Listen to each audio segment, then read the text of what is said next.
Okay, well, hello delegates. How are you feeling? Woo! And welcome to the Alberta Federation of Labor Common Front Worker Agenda Convention. That's a mouthful, but you're going to learn more about the AFL, the Common Front, and the Worker Agenda. Absolutely. Can't wait to get it going. All right, so thanks so much for being here. We've got an action-packed 4 days ahead of us. We're going to tell you all about it. But first, let's introduce ourselves. Go ahead, Gil. Okay, well, my name is Gil McGowan. I have the honor of serving as your president of the Alberta Federation of Labor. Maybe just a little bit about myself. I'm a farm kid from north central Alberta who grew up to become a journalist, who became a union activist, who became an organizer, and eventually the president of your Federation of Labor. My passion and my priority has been defending worker rights in this province. All right, thanks, Gil. President Gil McGowan, folks. My name's Cori, Longo. My pronouns are she, her. I'm your secretary-treasurer of your Alberta Federation of Labor. I've only been in this role for about 5 months, but I'm a longtime union member here in Alberta. I've been a union member for 21 years. I started with CUPW, way in the back there. CUPW, yeah. Got my nursing degree, became a member of United Nurses Alberta, right here. And then I went on to work for the Canadian Labour Congress, and I was a member of both Unifor and the International Association of Machinists and Aerospace Workers. Yeah, there they are. Folks, we've got a great agenda for you. I know what it's like to fight back, to struggle as a worker. I've been on strike twice and locked out once. We're going to talk about all of that mobilization. We can't wait to get into it, and let's do this. Okay, so to warm it up a little bit in here, I know we're only like an hour in. We've been up since like 5:30. We had a staff meeting at 7, but we're going to warm you up as well. So let's set the stage for convention by asking you a few questions. So by show of hands, who here is worried about the cost of living? Absolutely. Who thinks that wages haven't kept up with inflation? Who is angry about what our provincial government is doing to our public services? Yeah, exactly. It's garbage. So who is anxious about what's happening in the United States and what it might mean for us here in Canada? Yeah. And who is angry with our premier for cozying up to Donald Trump instead of standing up to him? Boo. Who thinks that workers have real power when they stand together? Yeah. And who thinks it's time for Alberta workers to stand up and push back? Who thinks it's time for workers to demand better? Yeah. Well, folks, let me tell you, if you were raising your hands, you're absolutely in the right place right here at the Common Front Worker Agenda Convention. So we are calling this the Worker Agenda Convention over the next 3.5 days. We're going to build a detailed roadmap of what Alberta workers want, our agenda for change. It'll be like we're preparing to go to the bargaining table. We're going to build a book of demands. We're going to build a book of demands for employers, for the federal government, for the provincial government. We're even going to make up a list of demands for our political allies who, if they want our continued support, they better back us up with our worker agenda. There's going to be even things from our own unions. We're going to be talking about what we demand from our own unions, what we want from ourselves, and what we want from the Alberta Federation of Labor. So the worker agenda will have chapters that we will discuss and finalize together. There's going to be a chapter on jobs in the economy, including a chapter on how we should deal with the threats to our economy and sovereignty coming from Donald Trump. There's going to be a chapter on wages and affordability. There'll be also chapters on defending our public services, advancing workplace health and safety, and safeguarding our democracy. And finally, there will also be a chapter on what we should do internally within the labor movement itself to engage and mobilize and educate our members and how to build our worker power. All right, folks, so in a nutshell, this is what we're talking about. We're talking about turning all of that anxiety, all those problems that we're facing, and turning it into the worker moment and how we can seize that worker moment.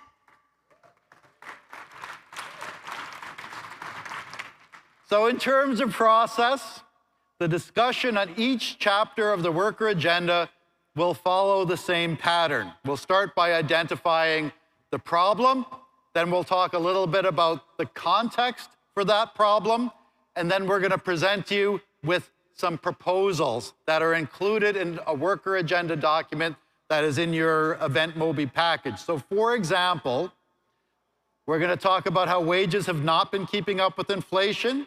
We're going to talk about how costs have risen too high. Then we'll present you with some context to better understand the problem. So how bad is it? Why is it happening?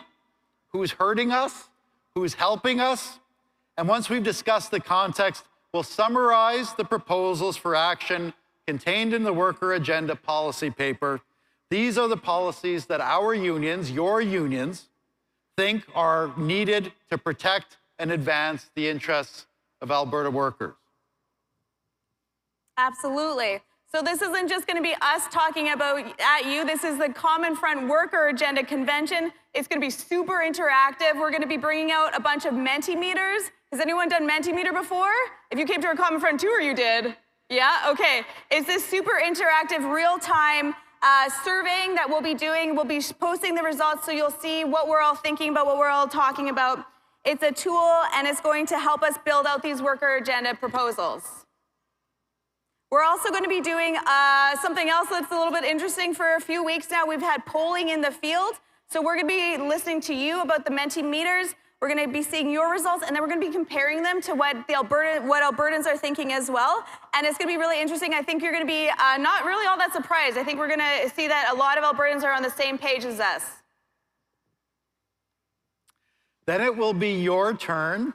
The microphones will be open for you to tell us what you're thinking about the worker agenda proposals, and even more importantly, about your experiences, your concerns, your hopes, and your suggestions. So for example, what has been your personal experience with wages and affordability? What are you seeing on the front lines in the healthcare crisis? What do you think of what we're proposing for the economy? We're going to videotape all of you as you get to the microphones to share your perspectives and tell your stories. And we're going to use those clips to try to build the most persuasive case that we can for the public, for politicians, for other workers about why they should join us in embracing the worker agenda. Specifically, we want to use clips from this convention to help communicate beyond this room. So, got a question for you. Are you ready to be stars? Yeah, you are. Sparkle up, right? Are you ready to help build the worker agenda?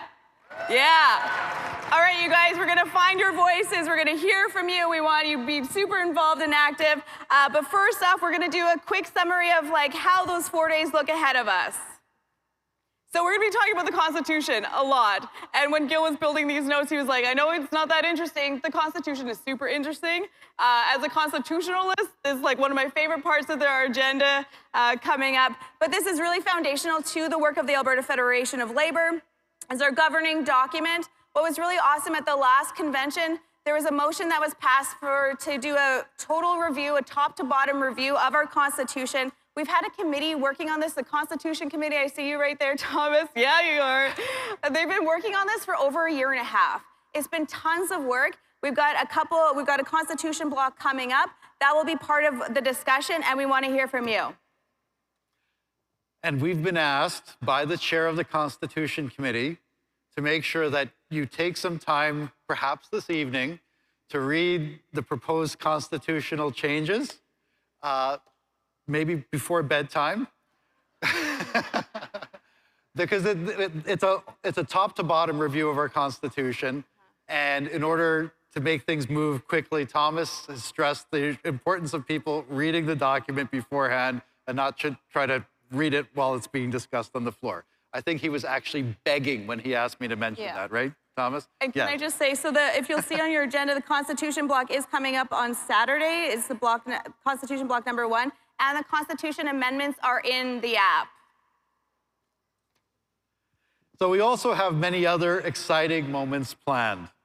We're going to hear from the Canadian Labour Congress Vice President, Siobhan Vipon, who's going to talk about the federal election from a worker perspective. And yes, Siobhan was our own Secretary-Treasurer before Cori and before Karen, and now she's a Vice President of the CLC. She's one of ours, coming to talk about this very important election.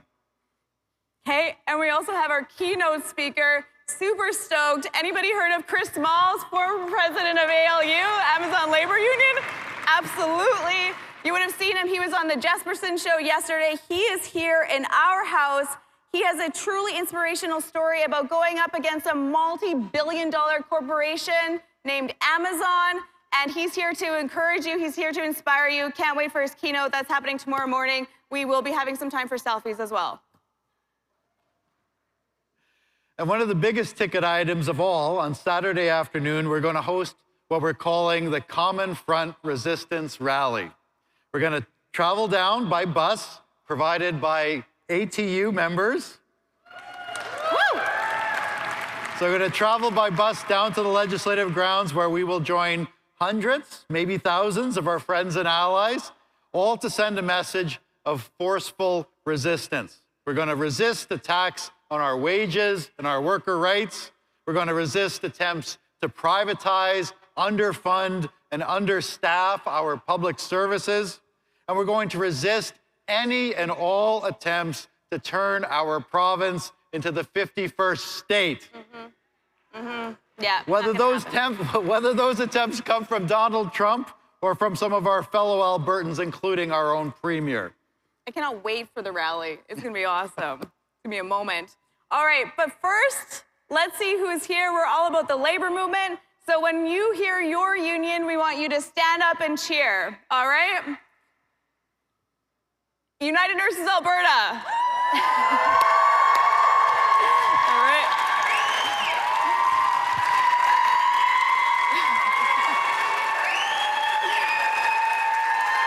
Amazing, so good. United Food and Commercial Workers Local 401.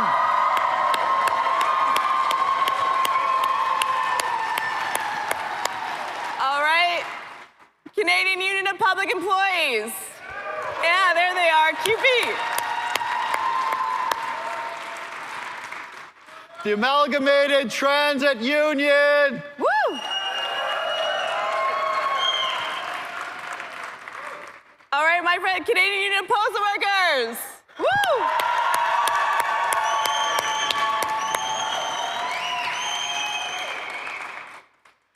The Public Service Alliance of Canada and the Non-Academic Staff Association. Woo!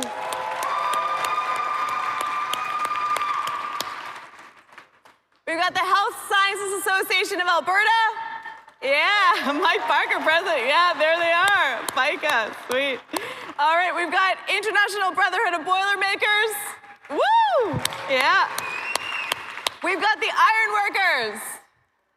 Yeah, there they are, Gary. Woo! All right, how about the International Brotherhood of Electrical Workers? IBW in the house, right on. The Machinists. Woo! Yeah. LIUNA 3000. United Steelworkers. I love it. All right, I practice with BCTGM bakery confectionery workers. Yeah, there they are. COPE are professional employees. Canadian Office Professional Employees, COPE. Yeah, all right. How about IATSE? Theater and Stage Employees, right on. Woo! So take a good look around, everyone. Take a good look around. Can you all stand up again? Let's stand, okay? Take a good look around. All right. Woo! Okay, everyone stand, take a look around. All right, folks, stay standing. and here is your second hype moment. I'm getting my camera out ready. We might have practiced this a little bit. The marching band was our first hype moment. You're gonna get used to this phrase, hype moment. There's always hype moments when Cori is involved. All right, folks, we've been practicing this. It's a little choreography. All right, okay, here we go. Did you get that? Yeah, all right, let's... This is her way of saying, don't fuck it up, Gil. We would never. All right. Okay, ready? Yeah. Okay. Alberta, this is your labor movement. Woo!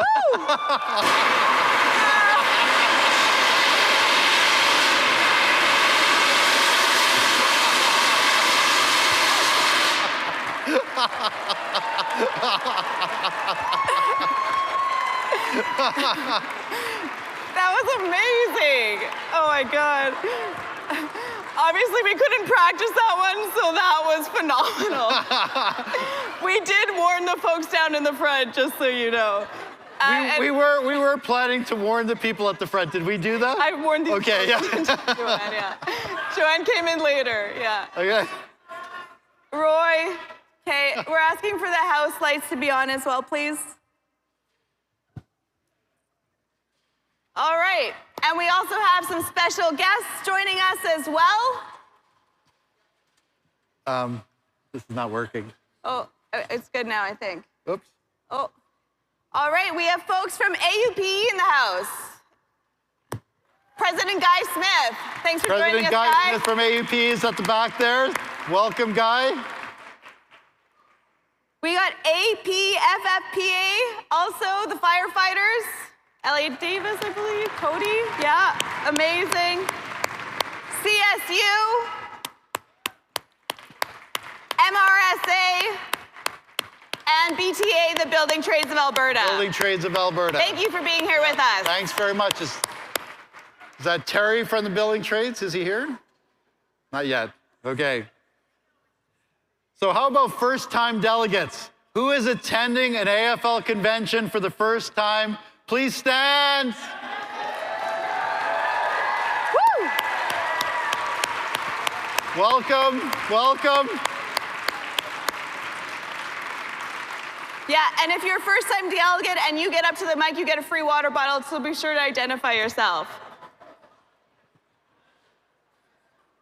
All right, folks, this has been awesome, but really, we couldn't have done it without the Alberta Federation of Labour staff. They're amazing staff. We're a small but mighty group. We have members of both Unifor and COPE that make up our bargaining unit, so we're gonna give them a big shout out right now because they've been doing tremendous work.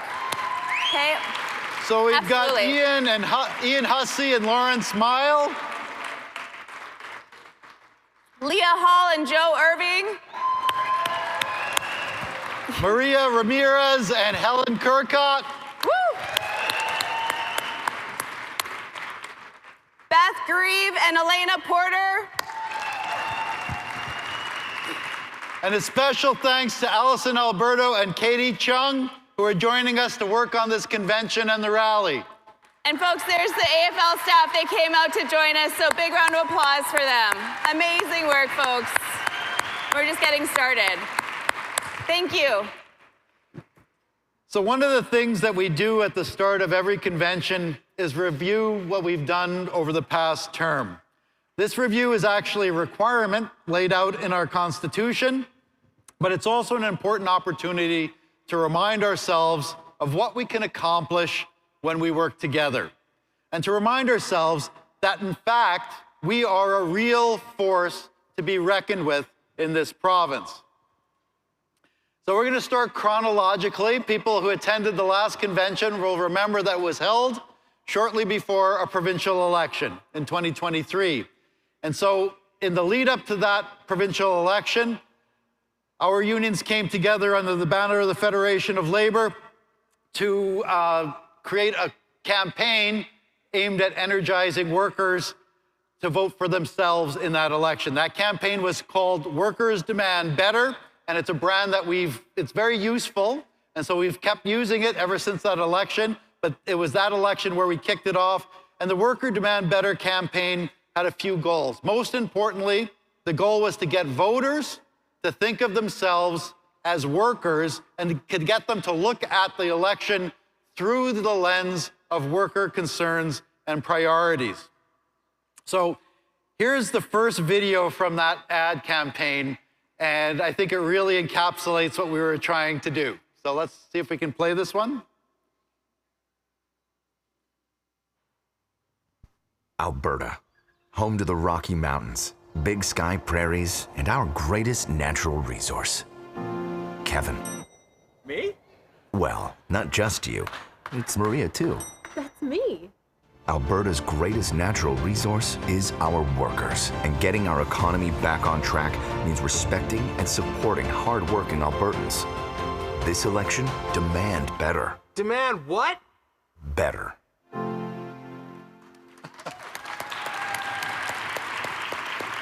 So I'll talk about how often that ad was viewed in just a minute, but I want to move on to another ad that we did. This was a social media ad, and it was what we call worker stories. And what we did is we sat down with our own members, put a camera in front of them, and asked them to talk about their concerns. And we took clips of those conversations and turned them into advertising. So they delivered stories from the workers themselves, raising concerns about Danielle Smith, the UCP, and what their policies were doing to workers in this province. And we showed them to voters on social media in target ridings in 16 swing ridings. So let's see if we can play this one too. This is an example, just one of many that we did.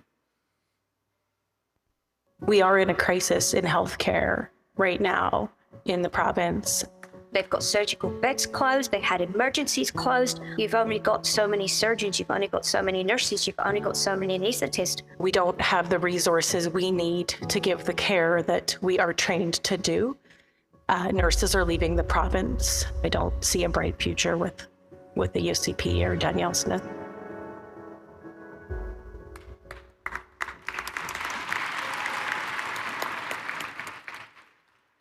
So I'm going to show you one more.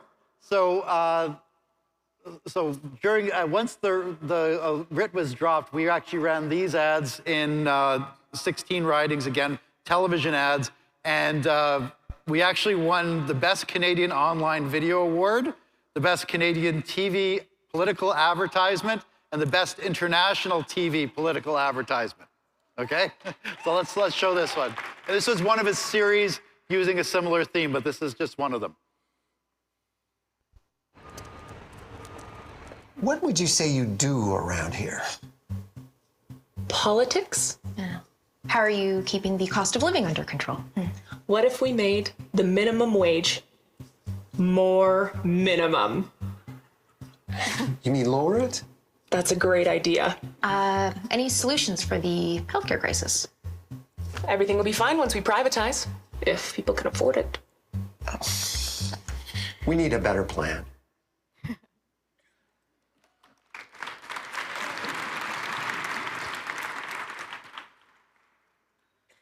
Okay, so let's talk a little bit about the impact. So we gathered our money to get workers looking at the election through an election lens.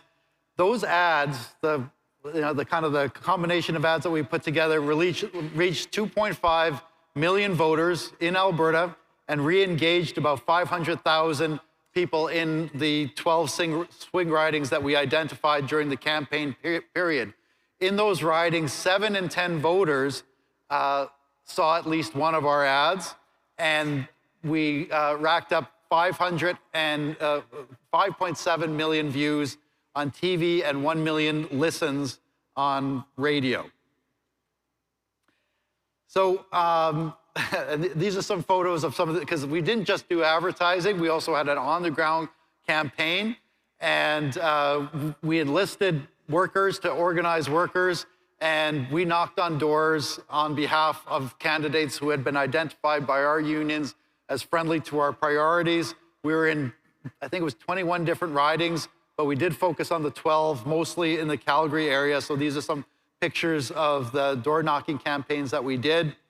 And in terms of the outcome, it ended up being the closest race in Alberta history. It was settled by fewer than 1,500 votes in 6 Calgary ridings. The NDP picked up 15 more seats than they had going in. making them the biggest opposition ever in Alberta. And from our perspective, most importantly, it's solidified that Alberta is essentially now a 50-50 province. It's politically contested in a way that hadn't been the case up until the last decade or so. So we're no longer a one-party state. And that's good. That's good for us in Labor because we matter more in a contested province. It gives us more influence. And to be honest, that's a double-edged sword because politicians do have an increased incentive to court us, so that gives us leverage, but it also gives them an increased incentive to divide us, okay?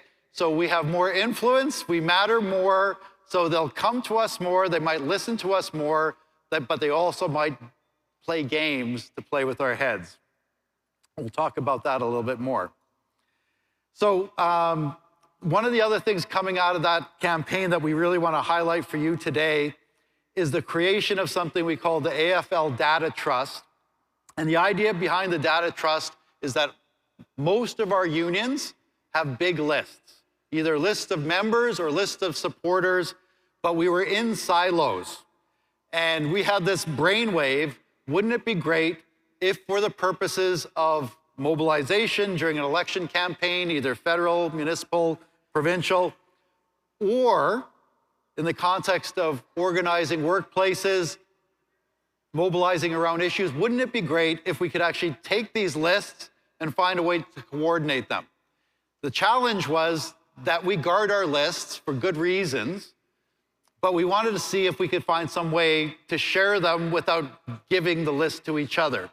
So we enlisted the help of our digital campaigning partner, Point Blank Creative, and we came up with this idea for a data trust that those unions that would sign on could share this information, but not without sharing the actual contact information. Basically, you could find out how many union members from all the participating unions were, for example, in a particular riding.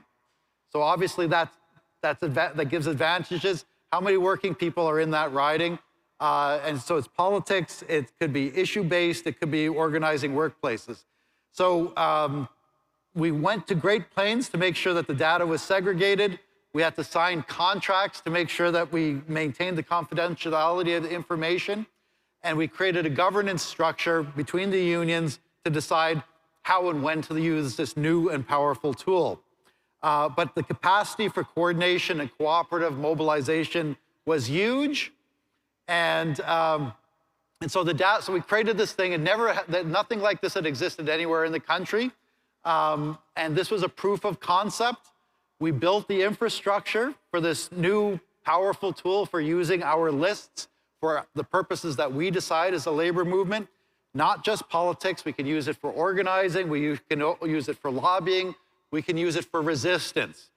Interestingly, the Ontario Federation of Labor, the biggest federation, provincial federation in this country, has picked up on the idea. They're establishing an Ontario Federation of Labor Data Trust based on our model. And as they say, imitation is the highest form of flattery. But right now, the contracts that we had signed for the data trust have expired because they were for the election period. And now we are in the process of trying to get those contracts signed again so we can build this data trust to be a permanent tool that's available to the labor movement to do our priority work. So other major campaigns, and I'll try to go through these a little bit more quickly. We had the one that I'm going to mention first, and this is sort of chronological. This is called Diversify Alberta, and this was responding to resolutions from our last 3 conventions, calling upon the AFL to get ahead of the unfolding global energy transition because it has big implications for a province like ours.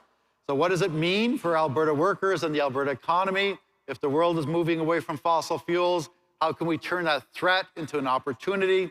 In the last term, notable achievements, we created what eventually became called the Industrial Policy Coalition of most of our private sector unions and some non-affiliates who had members in oil and gas.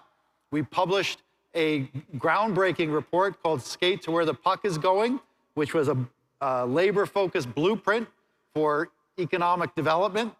And we used that to lobby, especially the federal government, and we won major policy victories under the last federal government as part of the Federal Supply and Confidence Agreement.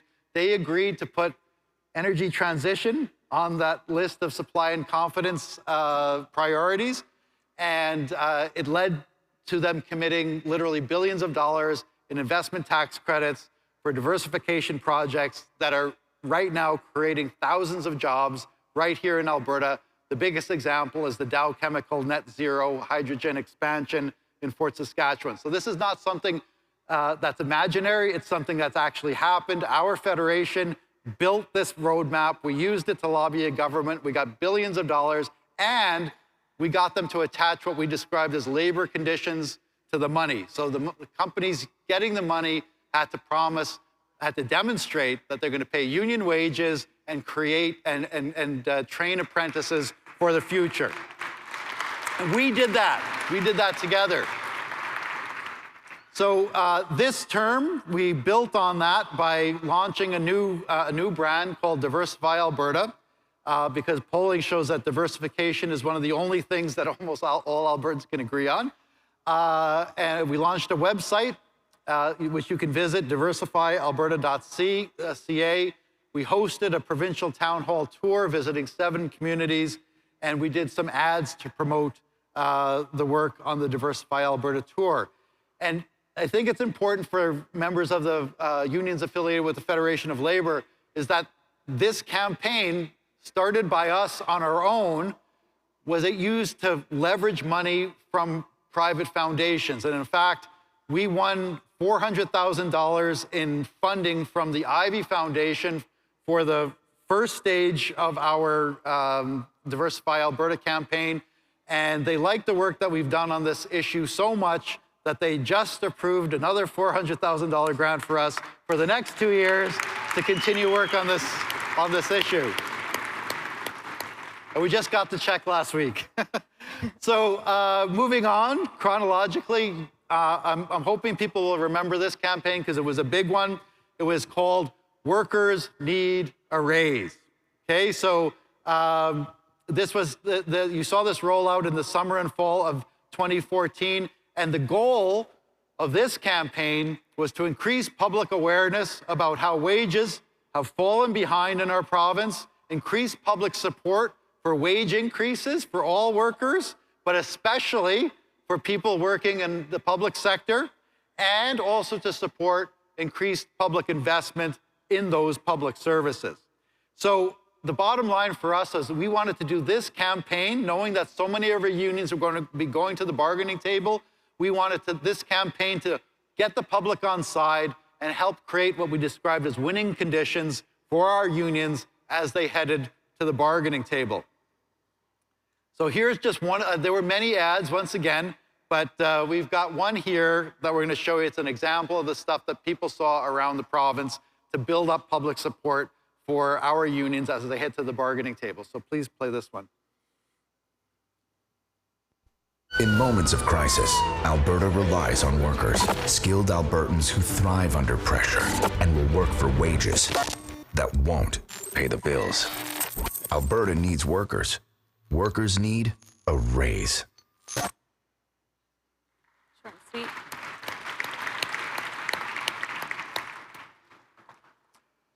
So in addition to the television ads, which were seen in, I think, about 20 different constituencies around the province, we had meta ads on Facebook and Instagram. We had what they called out-of-home ads, which include bus shelter ads and billboards. Just want to mention quickly the advertising impact, because it was big. So we delivered 18 million impressions through all formats in key ridings across Alberta. The digital ads were delivered 9 million impressions on all social media platforms. And this is the most important thing. We moved public opinion. Our campaign testing demonstrated a 3.1 to 6.4 increase in support for public sector workers, wage increases, and public investment with our target audience. And that target audience was actually people outside of our tent. It was people who tended to vote conservative, people who didn't necessarily think well of the labor movement.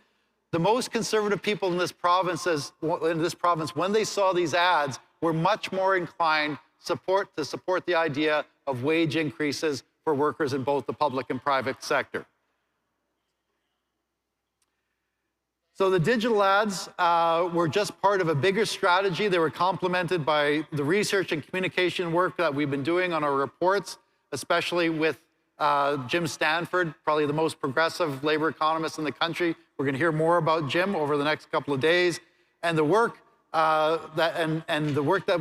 also complemented the work that we're doing with unions at the bargaining table with what eventually became known as the Common Front. Again, we're going to hear more about that.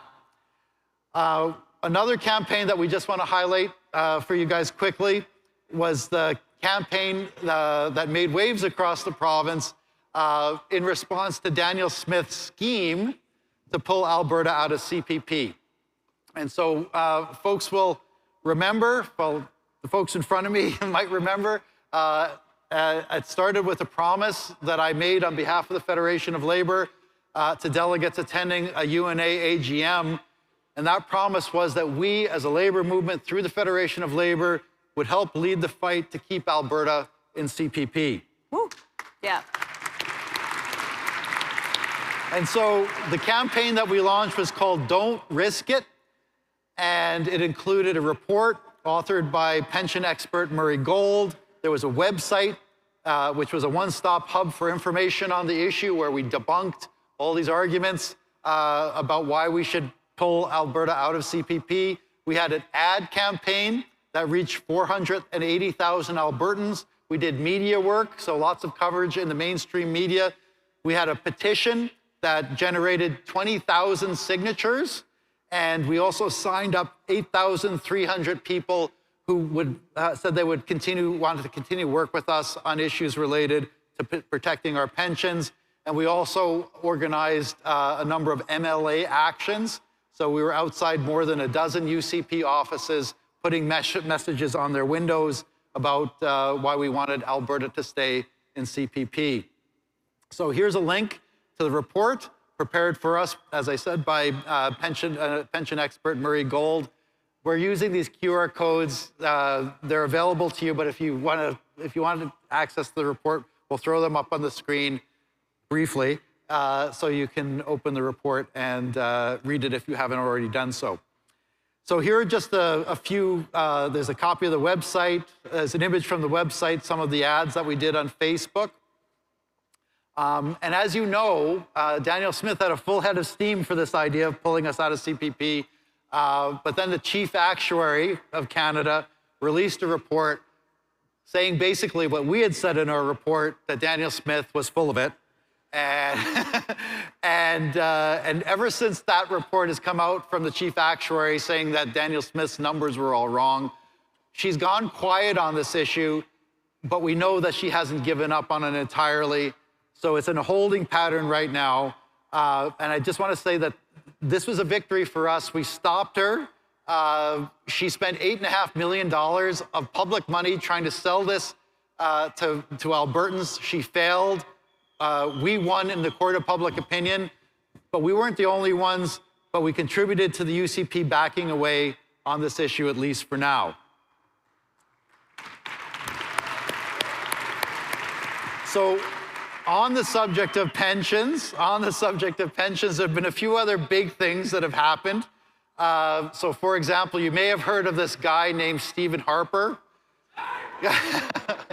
So in addition to being our former prime minister, he spent the last couple of last decades skulking around on the fringes of politics in Alberta, making friends with all the wrong sorts of people. But he was recently named by Daniel Smith to be the chair of AIMCO, which is the investment manager that manages our money in our big public sector pension plans, like the local authorities pension plan. So we have started thinking about a big campaign and started about a lobbying campaign to make sure to send two messages. First, hands off our public pensions. Absolutely. And number two, don't politicize the administration of our pensions. So that's the concern that we have. So we've been working on this. We'll see where it goes. We've been watching it very closely. The picture on the right is taken from a recent, what we call stakeholder consultation group meeting, where we get all the stakeholders from our big pension, the local authorities pension plan, our biggest pension plan. How many people have their pensions in LAPP? By raising your hands. Yeah. Okay, this is the biggest pension plan in our province. This is the one that we wrested away from the provincial government. The provincial finance minister used to be the sole trustee of that plan and could do anything with it that he wanted to do. So when they threatened to gut it, we had to fight back, but we had a big campaign over the last 20 years to get independent joint governance for this plan so we could control the plan's future and defend your pensions. We won that. And the people in this picture, I just want to give a shout out. These are the people who on the two boards of the, so we have a bicameral structure now that we have independence. We have a sponsor board that negotiates the pension deal. And then we have a corporate board that does the day-to-day operation. Half of the people on each of those boards are from Labor. They are from Labor. And so we're there, and I have the honor of serving as the chair of the sponsor board, and we have a few other board members here, Heather, Mike, and Raj on the sponsor board, and we have a few others in the room. These are the people who are protecting our pension plan. So big shout out to the members of the corporate board who are defending your retirement security. Just a quick update on federal accomplishments. I mentioned what happened in the last term. I won't go over that again. This term, since the last convention, we've won two really big victories with the lobbying the federal government. The first had to do with the temporary foreign worker program, which we had pushed back under the Harper government, but it started to be used again by employers to use temporary foreign workers as pawns to drive down wages and conditions. The program had to be rolled back. We were among many groups that pushed back against the federal government, and we won a rollback in the temporary foreign worker program to make sure that those workers weren't being used to drive down wages in our province. The second big victory that we won just about 6 months ago was the passage at the federal level of what they call the Sustainable Jobs Act. So what this is a commitment to give workers a seat at the table when creating economic policy relating to diversification in our economy. So it's not enough for us to sit on the sidelines and wait for governments and businesses to make decisions about the economy. We said workers have to be at the table. We wanted it in writing, and we got legislation that provided us with a seat at the table.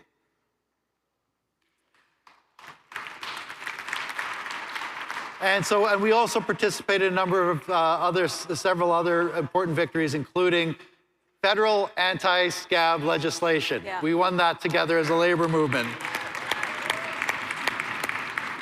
Okay, just in addition to the campaigns, the lobbying work, we've also been doing a lot of research. So we've mentioned a few of these: skate to where the puck is going, about the economy, big risk, no reward, about pensions. We also published about 6 months ago a report called Power in the Public Interest, which was about affordability, especially in the context of electrical utilities. And so it was a groundbreaking study. We brought in an economist, Edgardo Sepulveda, who's a specialist in utility economists. And we looked at how deregulation in the electrical power sector has contributed to the affordability crisis here in Alberta. We'll talk about that in more detail this afternoon. But suffice it to say, deregulation has not helped workers in this province. And so that leads me to what was perhaps our most significant bit of research over the past term, and that involves our collaboration with progressive labor economists, Jim Stanford, seen here at our midterm forum in Calgary. I know some of you were there. It was a great presentation. He prepared 2 reports for us on wages and the cost of living in this province.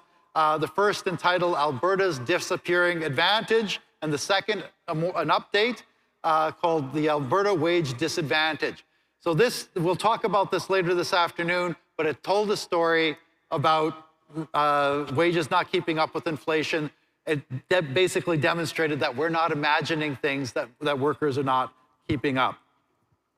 Yeah, go ahead. All right, and so all of that awesome work happened before I got on here as Secretary Treasurer. All of that work happened under your previous leadership of Secretary Treasurer Karen Caprice.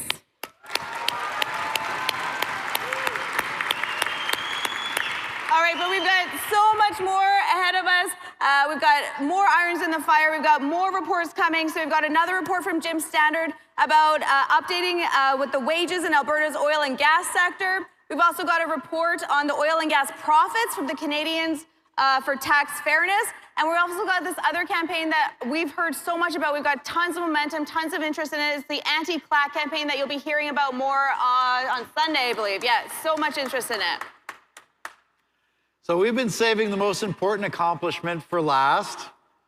Now, I don't have to tell you that unions exist primarily to bargain good contracts for their members. And in 2024 and 2025, these were historic years for bargaining in our province. And about a year and a half ago, we realized that there was going to be an unprecedented number of unions at the bargaining table at roughly the same time. How many workers are we talking about? 250,000 workers. Whoa, right? Unprecedented times. We hadn't seen this before. This is 80% of provincially funded public sectors from healthcare, education, municipalities, universities and colleges, big groups of workers, also at the bargaining table from the private sector with employers like Safeway, boo, and Canada Post, boo. Right, so we've seen all of these workers, so many concerns facing all of these workers at the bargaining table. And here we were, they're looking at things like issues like inflation, cost of living, understaffing, disrespect. Something's got to be done. So another big concern was the increasing willingness by employers and governments to undermine workers' rights, especially the right to strike. The federal government, in fact, invented a new interpretation of the Federal Labor Code in order to order striking airline workers, port workers, railway workers, and postal workers back to work. Shame. At the same time, our provincial government was cheering on the federal government in those cases, but they were taking their own steps to weaken worker bargaining power, including the use of things like disputes inquiry boards, which they used against CUPE, the threat to use things like emergency tribunals, which is basically imposing contracts instead of letting workers strike. Yeah. And they've taken the essential service agreement process and the secret mandate process to thwart the ability of unions to be successful for their members at their bargaining table. Shame. So how do we overcome all of these challenges, all of this oppression? How do we do it, folks? Solidarity. So. Solidarity. So. Solidarity. Oh, that was organic. So those are the problems. Solidarity is the solution. And so what does solidarity look like in the current context? Specifically, we created a new coalition that we are calling the Common Front. The goal of the Common Front was to bring AFL unions together with unions outside the Federation of Labor, including big non-affiliated unions like AUPE, like the Alberta Teachers Association, like Unifor, and like the Building Trades of Alberta. Now, it started when we realized that we had to cooperate more. It started with bi-weekly Zoom meetings like this one, just to get to know each other. We hadn't given this thing a name yet. In fact, the working title of this group that we created of union leaders to talk about the bargaining environment, we called it, sort of jokingly, the Union Fight Club. at first. And it was really based on this very simple, very important foundational statement, which is friendship is the foundation for solidarity. We came together, we had those meetings.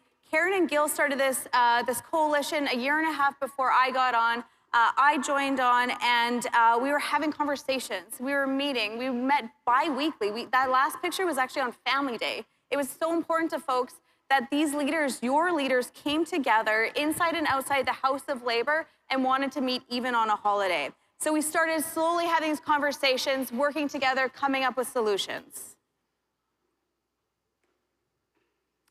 So our coming out party, as it were, was October 24th. Does everyone remember that rally? Who was at the rally? Absolutely. I think we have a video. The video. It's all for you, Koopy.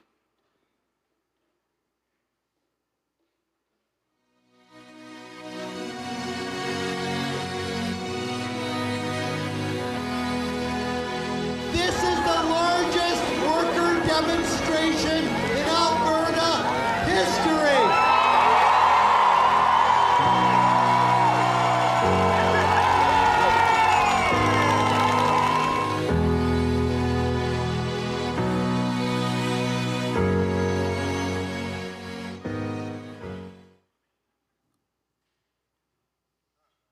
That was such a powerful day. It was amazing. The CUPE workers, the government intervened. They said no. They had a political protest. Then we had UNA convention happening and AUP convention happening at the same time. It was amazing. It was just wonderful. Then we went into this thing with the winter of strikes is what we called it. So we had strikes across the province. CUPW was out for quite a while. We had CUPE out for a long time. This is all kind of when we came on board, and Gil and I traveled the province going to picket line and picket line and picket line and picket line. We had these things that we created called picket parties. Had anyone been to a picket party? Yeah. The nurses were absolutely there. And this was really awesome. This came out of a Common Front meeting, and we thought these workers out there, like I said, I've been on strike twice, I've been locked out once. Sometimes it's really challenging. It can be really tough, right? So those leaders of the Common Front thought, we said, how can we get together? How can we show these workers, say thank you for taking a stand? Thank you for putting your neck on the line. So we came up with this idea of picket parties. So it was about the labor movement coming together, different unions going to picket lines, saying thank you. And it wasn't just a picket party. We had to have music, we had to have lights, we had to have dancing. The nurses brought cupcakes, they brought balloons. And the whole point was to thank workers for standing up, and it was to make fighting your boss fun again. Right? Good line, right? Yeah. So we took inspiration from the Quebec Common Front, and so we blatantly stole the name for ourselves.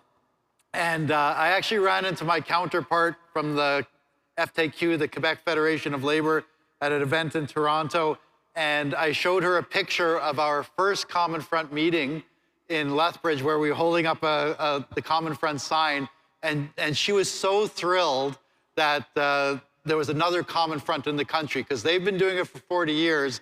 We've been doing it for about 4 months, but we took inspiration from them and decided to band together, build our solidarity to stand up to the bosses.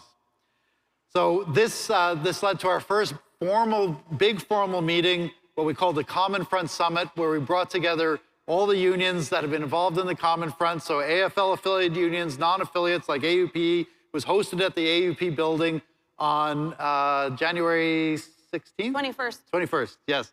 So here's a picture of the first meeting. Yeah, we created this whole coalition, then we had to brand, and we came up with the Common Front. How cool is it, folks? Pretty rad? Yeah, it's looking good. Our friends at Point Blank put that together. You'll be seeing there's a ton of merch, a ton of product, and it was all about visibility. We want you to feel like you're part of a group. We want you to be able to recognize each other. We might have a little something for the rally to identify us as Common Friends. We want to see you on the line saying, yeah, I was at a Common Front. I know what it is. I'm a worker. I'm here to support you.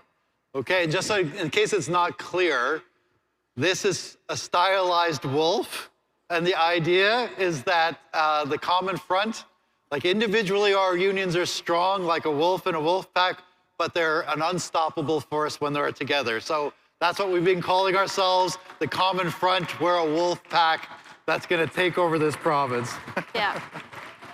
So we had the summit, and then we created the Common Front Tour. This was all of us coming together. We didn't want to just build solidarity at the provincial leadership level. We wanted to build it on the ground, where workers are in the different cities. We went to 8 different cities. So Lethbridge, Calgary, Edmonton, Grand Prairie, Medicine Hat, Red Deer, and Hinton. More than 250 local leaders and activists came together for an evening or an afternoon to discuss solidarity, to discuss how they can support each other. We also gave them the tools to stay in contact. We created WhatsApp groups so that they could be in touch with each other and share when they're on picket lines, when they need help.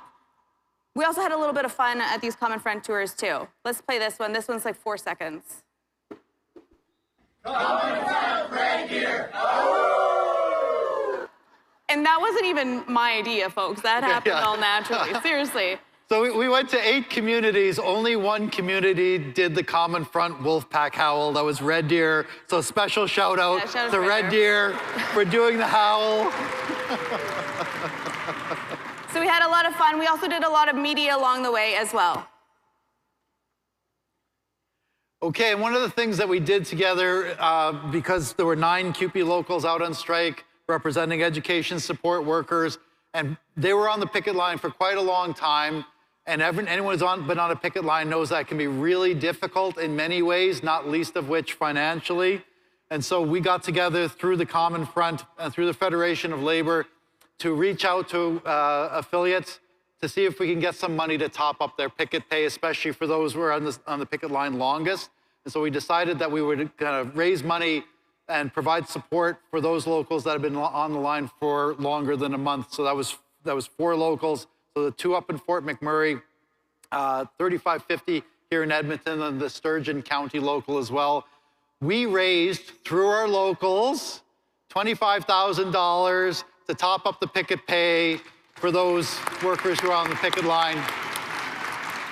And I do have to give a special shout out to, there was 1 local, I'm not going to mention the amount, but they gave more than any other, and that was ATU 569 here in Edmonton.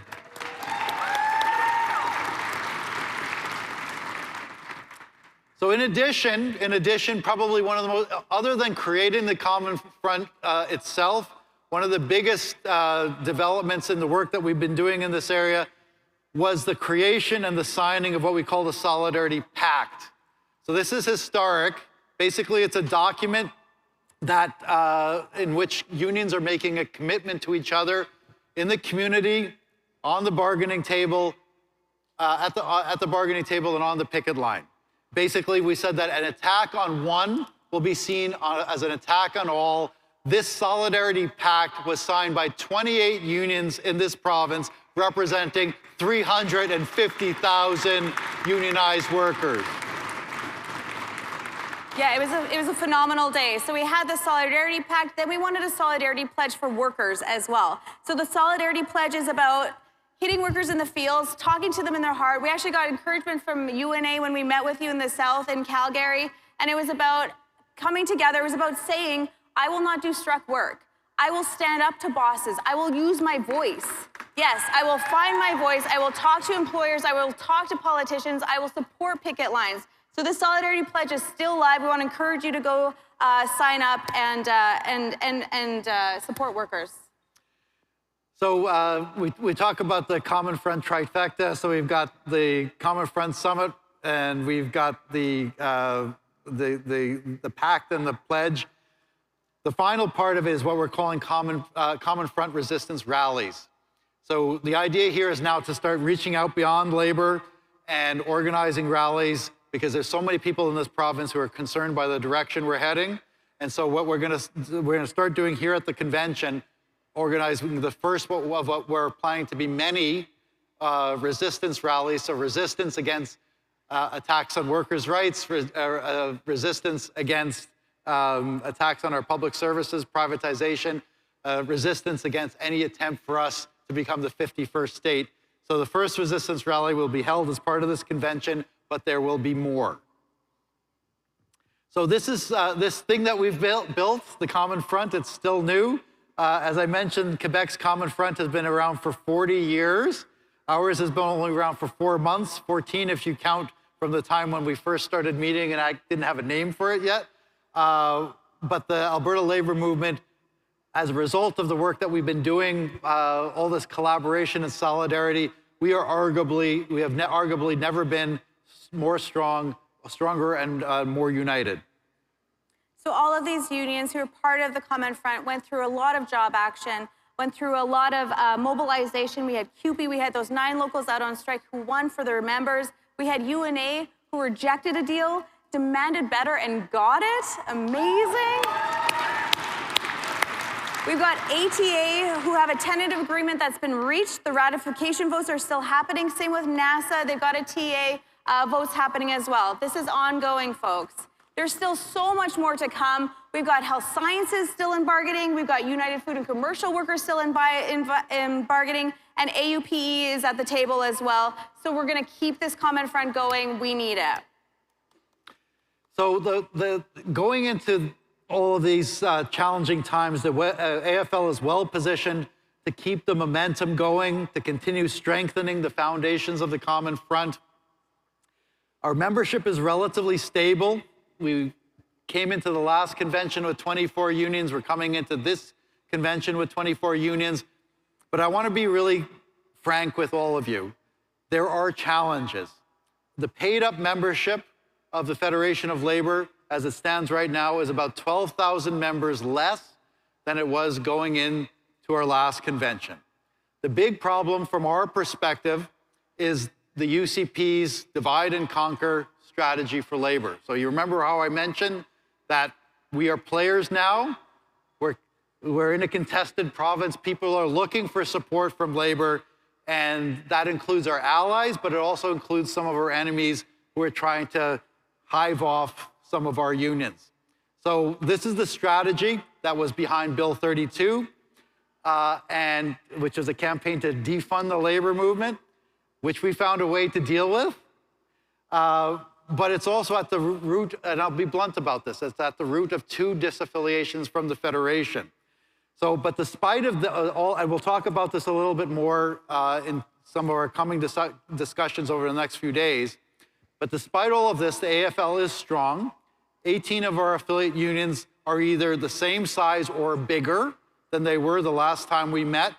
And because of prudent management and active fundraising through things like the grants that we've gotten from the Ivy Foundation, our finances are really strong. Our auditors just completed their first, they just completed their work on the audit for the fiscal year. And despite all the challenges, we actually have a healthy surplus, but we're not satisfied with the status quo. Yeah, and to that surplus, we're up 19% from last year. So come to the financial roundtable that's happening upon adjournment. I'd love to walk you through the audit of last year. 19%, folks, it's massive. I am aware of time, Gil, so we're gonna keep this moving. We got 6 minutes till the resolutions committee comes up. Folks, our focus is on growth. It's on growing worker power. It's on growing our labor movement. It's also on growing the Alberta Federation of Labor. We've had 2 new affiliates just this year in 2025. We've got the Grain Services Union, amazing. And we've got ATU Local 1415 that has joined us as well. So big shout out to them. Thanks so much, folks.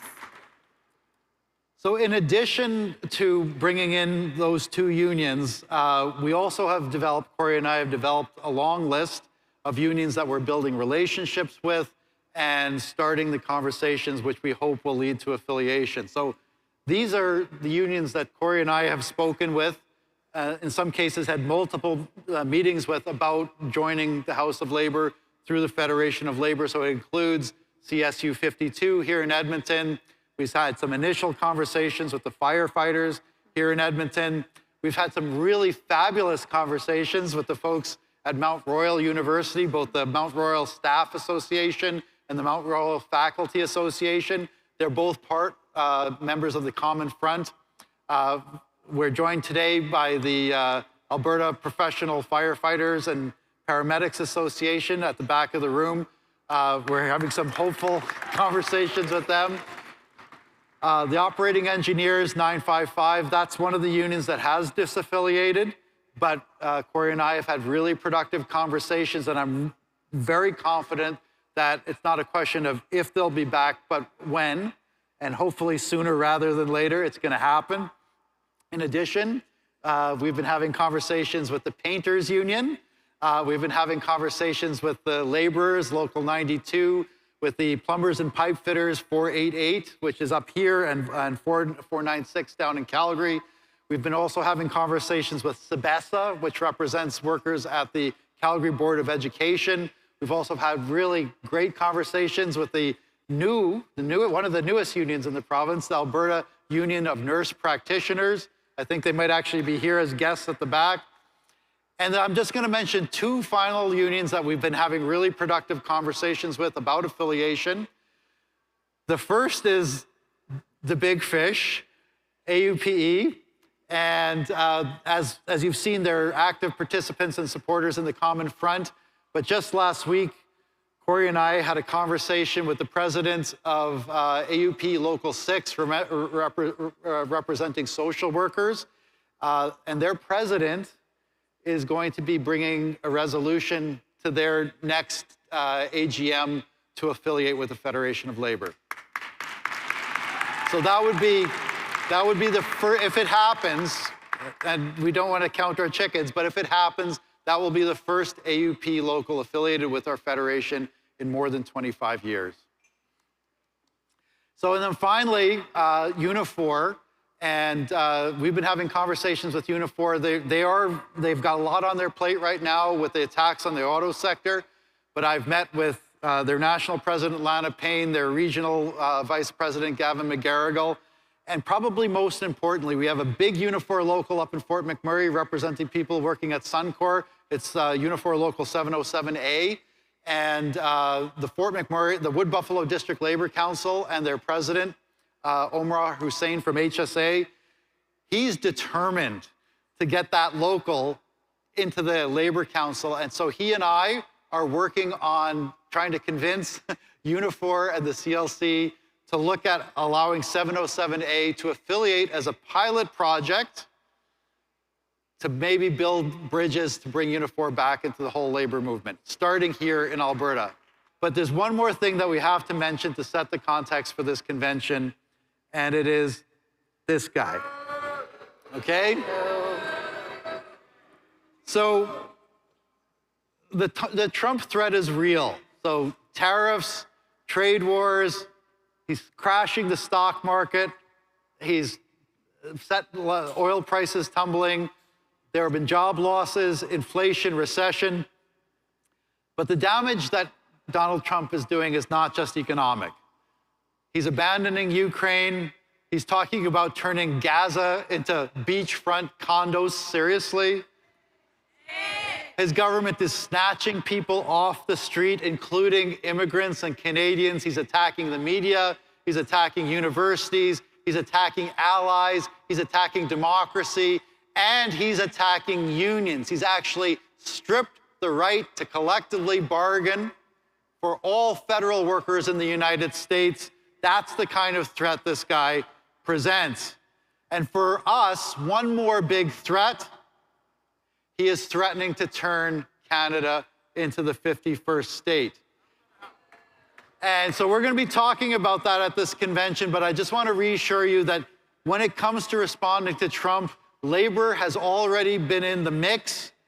We've been participating in national conversations with the former Prime Minister Trudeau about how to deal with the Trump threat. There's a picture of, I was honored to attend, be invited to be part of a Labor delegation to a big summit that Trudeau organized in Toronto on how to deal with Trump. I've written op-eds about how Danielle Smith needs to pick Team Canada over Team MAGA. Unfortunately, I think we know which team she's chosen. But so this is the context that so it's not just wages, affordability, it's not just public services, it's not just, it's actually threats to our democracy, threats to our economy, threats to our rights, but also threats to our sovereignty. That's the context in which we're gathering today, and these are the issues that we're going to be discussing together as we try to build this worker agenda for our labor movement. So we're going to skip to the end, because we've run out of time. Imagine that, Yeah, going right, overtime. right. The real power is in our we're going to just unions. skip right to the end. So the real power, oops. Okay, so this is the worker moment that we find ourselves in. Absolutely. Folks, we've told you about the context. You know it better than anyone. You're living in it, you're working in it. We know the power of solidarity. We know the power of us using our voices when we stand up to governments that are trying to keep us down. We know the power of solidarity when we're talking to our supervisors, our bosses on the work floor through direct action. Folks, there is nothing stronger than the power of workers coming together. And we are absolutely up to the challenge. There's a lot ahead of us, but can we do it? Absolutely. All right, folks, let's seize the worker moment.